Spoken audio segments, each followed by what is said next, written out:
Well, these face masks are kind of in short supply right now, so we're going to show you how to make one out of a vacuum cleaner bag. Scissors here and trim off this. And then we will take our delicate scissors and trim off the rubber gasket. Now we will trim off the bottom of our bag.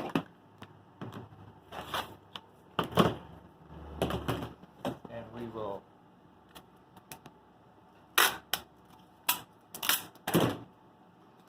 cover our window.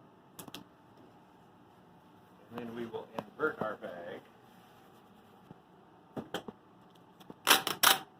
and double seal our window. It's not working, is it? It's not working. Oh, you're getting it.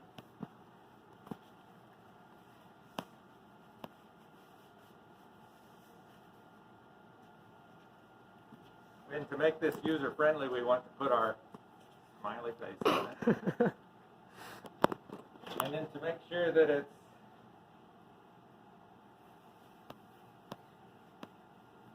sealed properly,